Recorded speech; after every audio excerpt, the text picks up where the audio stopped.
우리 옆에 계신 분들하고 또 온라인에서 함께 예배를 참석하시는 분들하고 인사하겠습니다. 우리는 행복한 예배자입니다. 네, 우리는 행복한 예배자입니다. 우리는 행복한 예배자입니다.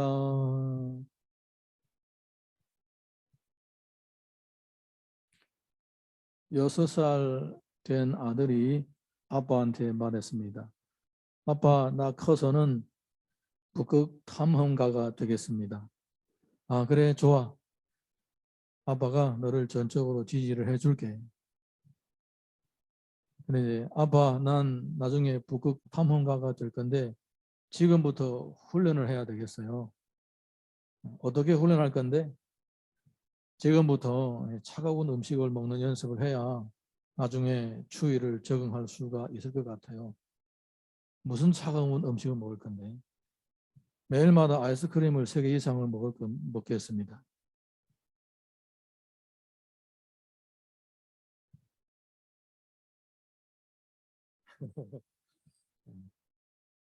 아이스크림을 먹고 싶어서 핑계를 대고 북극 탐험가가 되게 돼요.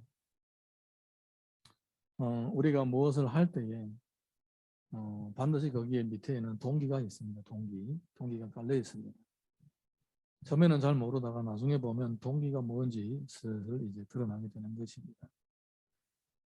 우리 성경을 보게 되면 이스라엘 백성들을 계수하는 그런 내용들이 가끔 있다가 나오는데 그 이스라엘 백성들을 계수를 할 때마다 다 원인이 있었습니다. 아무 때나 하고 싶을 때 하는 것이 아니었습니다. 목적이 있고 원인이 있었던 것입니다.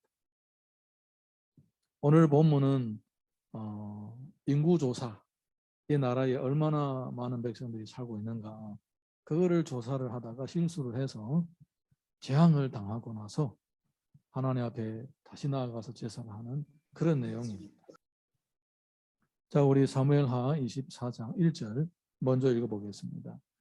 사무엘하 24장 1절 말씀 다 같이 시작. 여호와께서 다시 이스라엘을 향하여 진노하사 그들을 치시려고 다윗을 격동시키자 가서 이스라엘과 유다의 인구를 조사하라 한지라. 다윗이 이스라엘의 인구를 조사하려고 했습니다. 민수기를 보면 인구 조사가 나오죠. 출애굽을 할 때에 한 번을 조사했습니다. 그리고 나중에 출애굽 광야 생활을 끝나고 가나안 땅에 들어가기 전에 한 번 계수를 했습니다.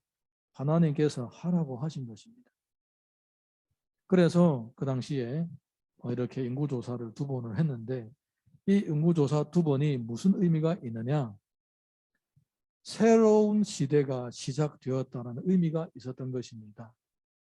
애굽에서 400년 동안 살다가 출애굽을 할 때에 인구조사를 한 것은 이제부터는 전 민족이 새로운 출발을 한다라는 의미였습니다. 그리고 40년이 지난 후에 다시 인구조사를 하는 것은 이제는 하나님께서 약속하신 땅에 직접 들어가서 그 약속을 몸소 누리면서 사는 새로운 삶이 시작되었다는 의미로 또다시 인구조사를 하는 것입니다. 그런데 다윗이 자기가 왕이 된 후에 자기도 인구조사를 하고 싶은 것입니다. 왜냐하면 지금 우리의 이 나라가 곧 새로운 시대에 들어갔다라는 것을 다른 사람들에게 알려주고 싶은 거예요. 내가 왕이 될 때부터가 우리나라는 새로운 시대로 들어가는 시기다라고 자기 입으로 말하면 좀 창피하잖아요. 다른 사람이 은근하게 그것을 체험하고 느끼도록 하기 위해서 선조들이 했던 것을 그대로 흉내를 내는 거예요. 그래서 인구조사를 하라고 하는 것입니다. 네. 그런데 누구도 알지 못했습니다. 사실은 우리가 하는 일들은 하나님께서 기뻐하시는 일이 있습니다. 하나님께서 기뻐하시는 일은 우리가 하게 되면 거기에 상급이 따라오는 거예요. 설령 그 일이 내게 힘들고 고될지라도 상급이 따라오는 것입니다. 그게 하나님 기뻐하시는 일이에요. 근데 2번째는 내가 좋아하는 일이에요. 하나님께서는 시키지도 않았어요. 내가 좋아하는 거예요. 그냥 내가 좋아서 하는 일입니다. 이 내가 좋아하는 일에는 뭐가 따르느냐? 자기 만족을 따르는 것입니다. 자기 만족. 나는 만족하는 거예요. 하나님은 별로 기뻐하시지도 않고 별로 싫어하지도 않으시고 그냥 가만히 계시는 거예요. 네. 이게 내가 좋아하는 일을 하는 거예요. 그런데 어떤 경우가 있느냐? 하나님이 싫어하시는 일을 하는 경우가 있습니다. 오늘 이 다윗 같은 경우 곧 하나님이 싫어하시는 일을 하시는 것입니다. 하나님이 싫어하시는 일에는 뭐가 따르느냐? 징계가 따르고 형벌이 따르는 거예요. 자, 이해가 되시겠죠? 이제는 하나님이 기뻐하시는 일에는 상급이 따르고 내가 좋아하는 일을 내가 하게 되면 하나님과는 별로 상관이 없습니다. 잘 돼도 못 돼도 그런가 보다. 하나님은 그냥 관망하고 계시는 거예요. 그렇지만은 하나님이 싫어하시는 일을 하게 되면 여기에는 형벌이 따르는 거예요. 형벌. 네. 지금 이 다윗이 하고자 하는 일이 뭐냐? 곧 하나님이 싫어하시는 거예요. 그러면 하나님은 인구조사를 하는 것을 싫어하시는 것인가? 아니에요. 하나님이 싫어하시는 것은 다윗이 올바른 동기를 가지고 하지 않기 때문이었다는 것입니다.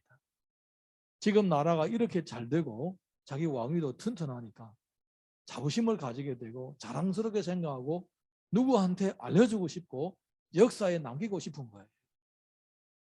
자, 이 동기가 바로 문제입니다. 이 동기. 자, 우리 이어서 2절에서 4절 읽어보겠습니다. 2절에서 4절 다 같이 시작. 이에 왕이 그 곁에 있는 군사령관 요압에게 이르되 너는 이스라엘 모든 지파 가운데로 다니며 이제 단에서부터 브엘세바까지 인구를 조사하여 백성의 수를 내게 보고하라 하니 요압이 왕께 아뢰되 이 백성이 얼마든지 왕의 하나님 여호와께서 100배나 더하게 하사 내 주 왕의 눈으로 보게 하시기를 원하나이다. 그런데 내 주 왕은 어찌하여 이런 일을 기뻐하시나이까 하되 왕의 명령이 요압과 군대 사령관들을 재촉한지라. 요압과 사령관들이 이스라엘 인구를 조사하려고 왕 앞에서 물러나. 하나님은요, 우리가 행동을 하려고 할 때에 세 가지 확인 절차를 주셨습니다. 첫 번째, 하나님은 우리에게 성령의 감동을 주십니다. 성령의 감동을 주시는 것입니다. 내가 이것을 해야 될지 말아야 될지 성령께서 우리에게 감동을 주시는 거예요. 할렐루야. 네. 그런데 이 성령을 감동을 받고 나서 그것을 거부를 하는 사람이 있고 순종을 하는 사람이 있을 따름입니다. 그 다음에는 하나님께서는 두 번째, 하나님께서는 우리들에게 말씀의 가르침을 주십니다. 성경에서는 이렇게 했다. 이렇게 성경에 기록된 말씀을 우리들에게 보여주시면서 그 말씀을 통하여 깨달음을 얻으라고 하시는 것입니다. 이 두 번째예요. 그 다음에 마지막은 하나님께서는 내 주변에 있는 사람들을 통하여 그것을 옳고 그른지 보게 하는 것입니다. 예를 들어서 요나단이 우리가 저 블레셋 사람을 칠러 가자라고 할 때에 무기 든 사람이 가자 으쌰으쌰 하면서 같이 가자고 했습니다. 그래서 둘이 마음을 합쳐서 가서 싸웠던 거예요. 그 두 사람이 이스라엘과 블레셋의 모든 이 전세를 되돌려 놓은 반전시킨 사람이 된 것입니다. 네. 이렇게 내가 그것을 할 때에 과연 이것이 나에게 유익이 되고 하나님께 영광이 될 것인지 첫 번째는 성령께서 그거를 알려주시는 거예요. 두 번째는 성경을 통하여 확인할 수가 있는 거예요. 마지막으로 옆에 사람들 다 알아요. 옆에 사람도 안다는 거예요. 그런데 다윗은 이 인구조사를 하고자 하는 이 마음이 너무너무나도 강하니까 이 의지가 너무너무 강하니까 성령도 못 말리는 거예요. 말씀도 제대로 깨닫지 못하는 거예요. 이때는. 그리고는 옆에 사람이 누가 뭐라고 말해도 안 듣는 거예요. 네. 여러분 이런 경우를 가지고 뭐라고 하느냐? 바로 1절에 말씀하신 것처럼 이렇게 치시려고 다윗을 격동하사 이런 말이 나오는 거예요. 하나님께서는 이 다윗을 치시고자 작정을 하신 거예요. 왜냐하면 다윗이 하나님이 기뻐하지 않으시는 일, 하나님이 싫어하시는 일을 지금 강행하려고 하는 거예요. 누구도 못 말릴 정도로 굳건한 마음의 의지를 가진 거예요. 하나님께서는 그때는 안 말리시는 거예요. 그냥 해라. 한 다음에 네가 혼나봐라. 이러시는 거예요. 여러분, 우리가 매사마다 기도하고 성경을 참조하고 또 사람들과도 내 생각과 내 비전을 얘기하면서 가야 할 이유가 어디 있느냐. 정확하게 주님의 인도하심을 따르기 위한 것입니다. 아멘입니까? 네, 하나님의 인도하심을 따르기 위한 것입니다. 하나님의 인도하심을 따르지 않고 하나님께서 싫어하시는 일을 하게 되면 거기에 뭐가 따르느냐? 형벌이 따른다. 이거예요. 형벌이 따른다는 겁니다. 사실은요, 다윗이 이 나라가 이렇게 백성들이 많고 나라가 안정되는 것은 정말로 감사하다. 이렇게 생각하고 하나님의 은혜를 주셨지라고 생각하고 하나님께 감사의 제사를 드려야 마땅한 것입니다. 그런데 이 시간에 하나님께 감사의 제사를 드리기보다도 인구조사를 하고 숫자적인 근거를 남기려고 했던 거예요. 내가 나설 때는 이 정도야. 이렇게 뭔가를 남기려고 했던 거예요. 정말로 감사함으로 주님께 예배를 드려야 하는 이 순간에 자기 자부심과 자기의 어떤 업적에 대한 그런 자부심을 가지고 이 일을 추진했기 때문에 결국은 하나님 기뻐하지 않은 일이 된 거예요.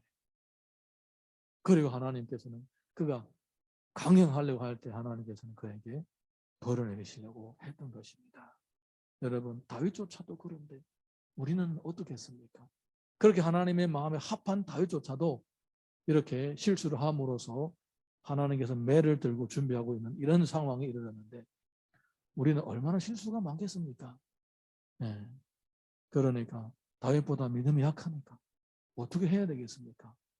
더 열심히 기도하고 더 열심히 성경을 읽고 더 열심히 신앙생활을 해야 되지 않겠어요? 네. 자, 우리 이어서 5절에서 9절 보겠습니다. 5절에서 9절 함께 읽습니다. 시작. 건너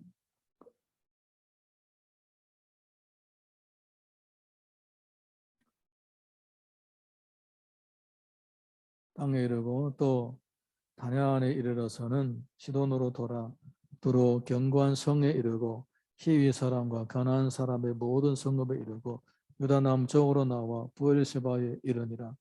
그들 무리가 국내를 두루 돌아 9달 20날 만에 예루살렘에 이르러 요압이 백성의 수를 왕께 보고하니 고 이스라엘에서 칼을 빼는 담대한 자가 80만 명이요 유다 사람이 50만 명이었더라. 아멘. 이렇게 나라가 안정되고 국력이 강해지면 하나님께 영광을 돌려야 합니다. 성경에서는 노아의 사례가 있습니다. 노아가 방주에서 나온 후에 제일 먼저 한 일이 하나님께 영광을 돌렸던 것입니다. 노아가 방주에서 나온 그 순간부터는 새로운 시대가 시작되었습니다. 그 새로운 시대가 시작될 때 먼저 한 일이 바로 번제였습니다.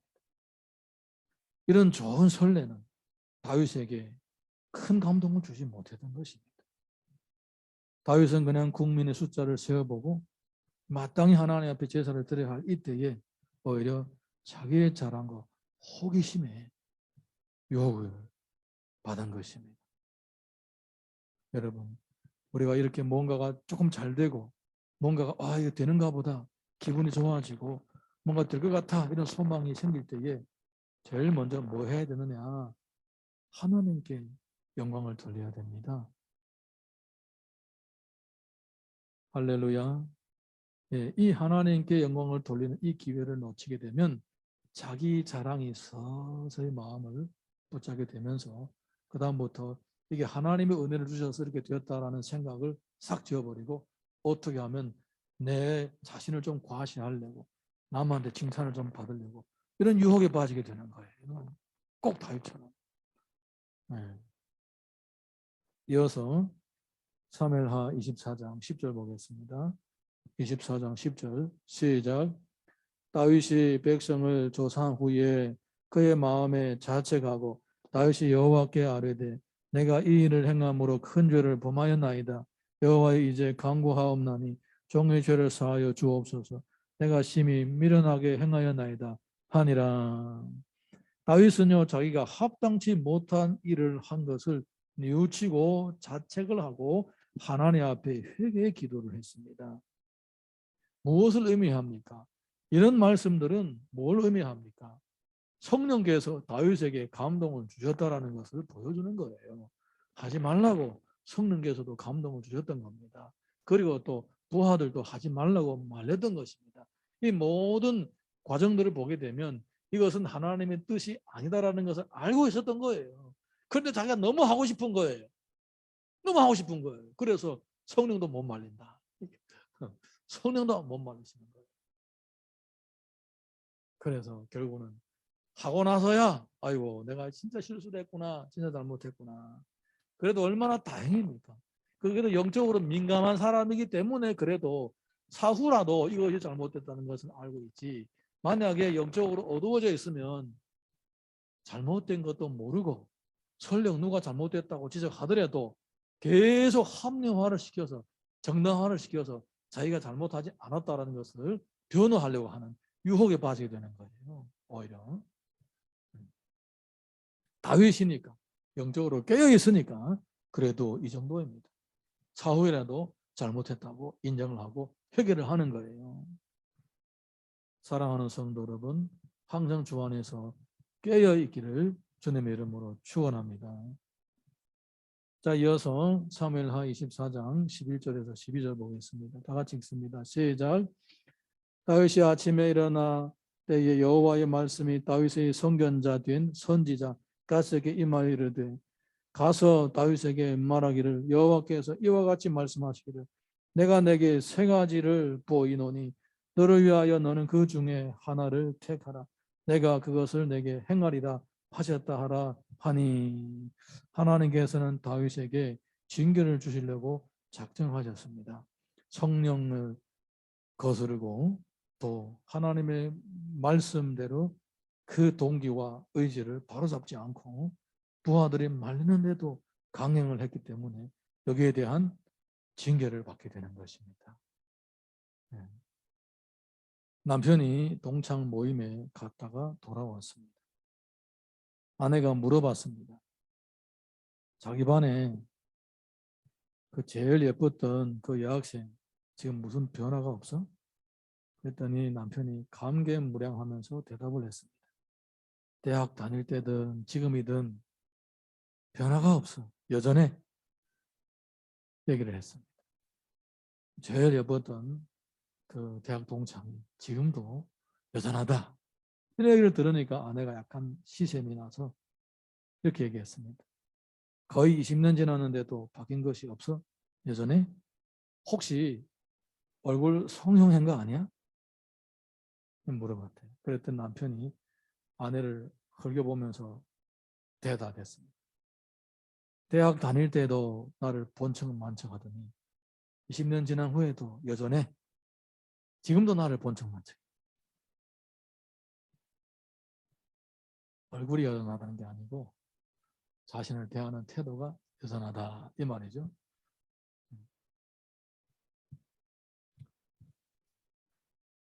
여러분 우리는 나에게 어떤 잘못이 있는가 돌아볼 줄 알아야 됩니다. 할렐루야. 네, 다윗은 자신의 잘못을 돌아보고 그리고 또 하나님께서 말씀하신 모든 결과를 다 받아들이기로 작정을 했던 것입니다. 13절에서 14절 읽어보겠습니다. 13절에서 14절 시작. 가시 다윗에게 이르러 아뢰 이르되 왕의 땅에 7년 기근이 있을 것이니까 혹은 왕의 원수에게 쫓겨 석 달 동안 그들 앞에서 도망하실 것이니까 혹은 왕의 땅에 4일 동안 전염병이 있을 것이니까 왕은 생각하여 보고 나를 보내신 이에게 무엇을 대답하게 하소서 하는지라. 다윗이 갓에게 이르되 내가 고통 중에 있도다. 자 근데 여호와께서는 긍휼히 여기시 크시니 우리가 여호와의 손에 빠지고 내가 사람의 손에 빠지지 아니하기를 원하노라 하는지라. 세 가지를 제안을 했습니다. 하나님의 징계도 참으로 자비로우십니다. 이 세 개 중에 하나를 고르라 이것입니다. 7년 동안의 기근, 석 달 동안 사람들에게 쫓기는 거, 그리고 사흘 동안 전염병 하는 고르라 하는 거예요. 다윗은 나도 잘 모르겠다. 하나님이 보시기에 합당하신 대로 했으면 좋겠다. 하나님께 결정권을 맡겨드립니다. 그 결과 하나님은 어떻게 하셨는가? 15절에서 17절 보겠습니다. 15절에서 17절 시작. 이에 여호와께서 그 아침부터 정하신 때까지 전염병을 이스라엘에게 내리시니 단에서부터 부엘세바까지 백성의 죽은 자가 7만 명이라. 천사가 예루살렘을 향하여 그의 손을 들어 멸하려 하더니 여호와께서 이 재앙 내리심을 뉘우치사 백성을 멸하는 천사에게 이르시되 족하다 이제는 내 손을 거두라 하시니 여호와의 사자가 여보스 사람 아라우나의 타작마당 곁에 있는지라. 다윗이 백성을 치는 천사를 보고 곧 여호와께 아뢰어 이르되 나는 범죄하였고 악을 행하였거니와 이 양무리는 무엇을 행하였나이까? 자건대 주의 손으로 나와 내 아버지의 집을 치소서 하니라. 하나님은 3일 동안의 전염병으로 징계하기로 하셨습니다. 그 결과 다윗은 너무나도 마음이 아팠습니다. 하나님, 이 백성들에게는 벌을 내리지 마시고 나와 내 집에 벌을 내리소서 하나님 앞에 간구합니다. 결국은 다윗은 이렇게 자기의 이렇게 성령을 거스르고 하나님 말씀을 따르지 않고 신하들이 말리는데도 강행함으로써 이렇게 징계를 받은 것을 볼 수가 있습니다. 사실은 이 모든 시작에는 뭐가 문제냐? 이 모든 시작에는 잘 될 때에 하나님께 영광을 돌리지 않은 것에서부터 문제가 생긴 거예요. 우리가 힘들고 어려울 때는 낙심하고 좌절하기 쉽습니다. 그런데 잘 될 때는요, 하나님의 영광을 가로채고 싶은, 아니 하나님의 영광을 가로채게 되는 그런 결과를 만들어낼 수가 있다는 거예요. 그래서 하나님께서 이번에는 따끔하게 징계를 하시고 마땅히 해야 할 일이 무엇인지, 마땅히 먼저 해야 할 일이 무엇인지 다윗에게 보여주는 거예요.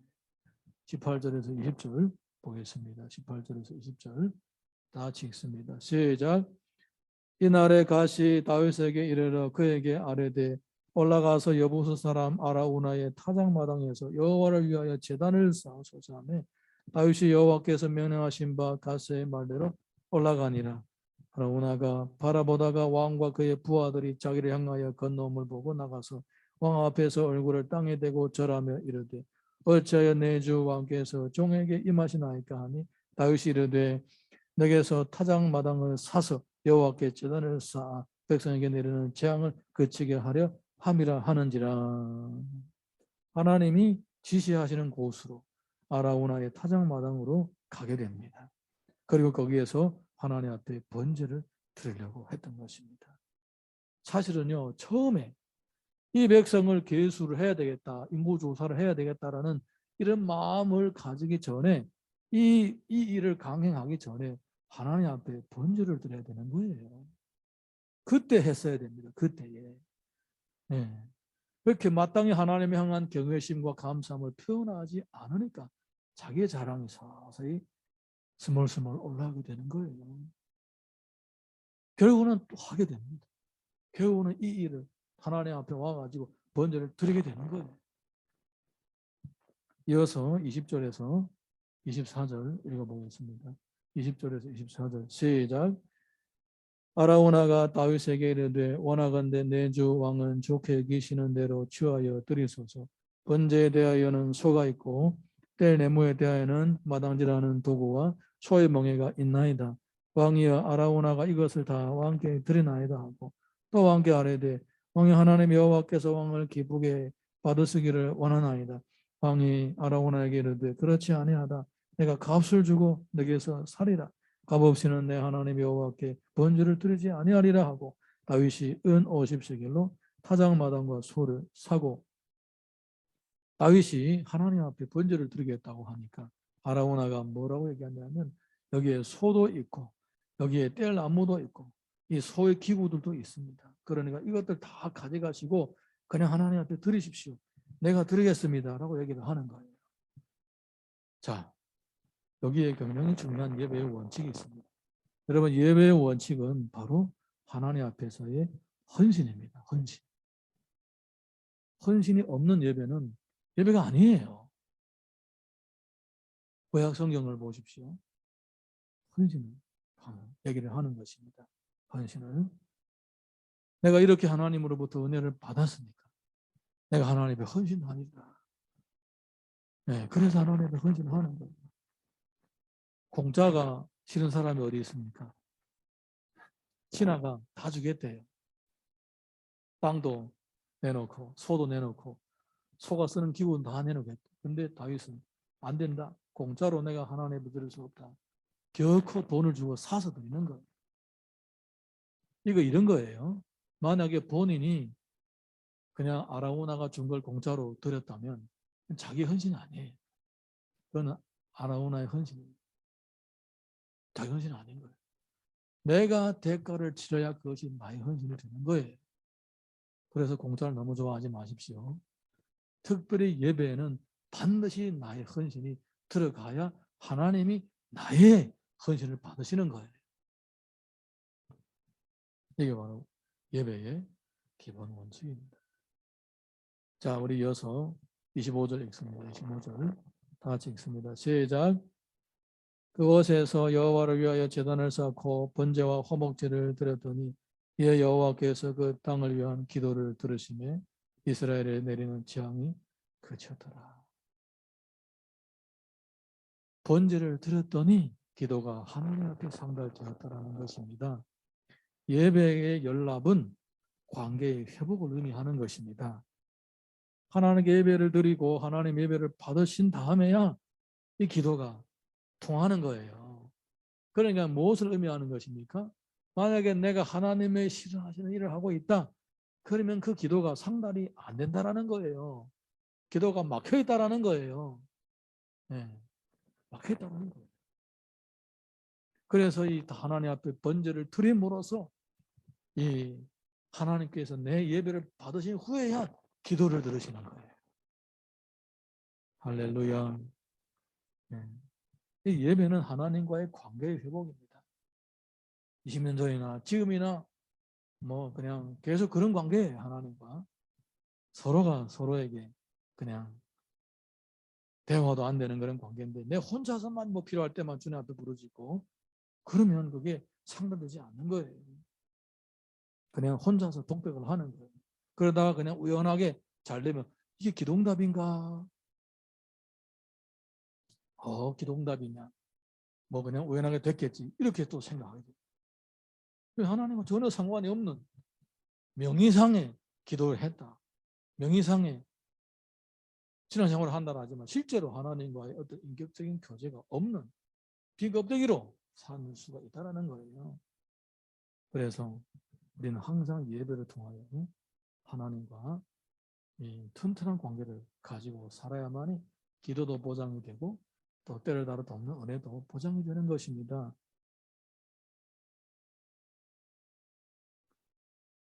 토요일 오후에 교회에서 청소를 했습니다.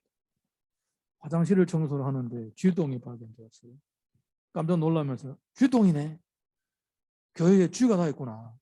그랬습니다. 이 쥐가 여기와도 똥 쌌구나. 이런 옆에 있던 집사님이 역시 다르기는 달라. 이 쥐와 이 교회 다니는 쥐가 얼마나 수준이 높은가. 이 교회 다니니까 수준이 높아가지고 아무데나 똥 안 싸고 화장실에다 똥 싸잖아.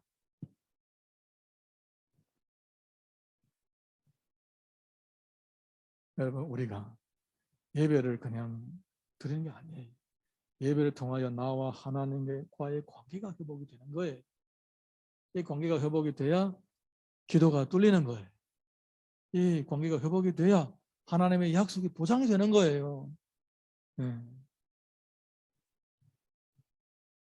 얼마나 간단하고 단순한 영적인 원리입니까?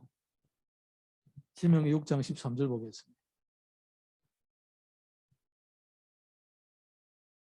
신명기 6장 13절 시작. 내 하나님 여호와를 경외하며 그를 섬기며 그의 이름으로 맹세할 것이니라. 하나님을 경외하고 하나님을 섬기라는 것입니다. 하나님을 경외하는 건 내 마음의 태도입니다. 하나님을 섬긴다라는 것은 나의 헌신을 의미하는 거예요. 여호수아서 20장 24장 20절 보겠습니다. 시작. 만일 너희가 여호와를 버리고 이방 신들을 섬기면 너희에게 복을 내리시는 후에라도 돌이켜 너희에게 재앙을 내리시고 너희를 멸하시리라. 하나님을 섬기는 것이 섬기는지 섬기지 않는 것인지 그것은 나의 삶의 질을 결정을 하게 된다라는 거예요. 시편 23편 6절 보겠습니다. 시작.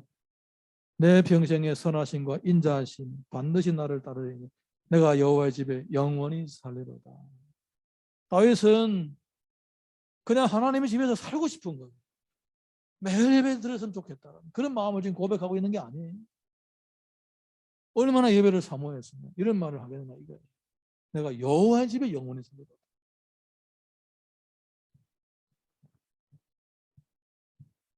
창세기 8장 21절에서 22절 봅니다. 시작.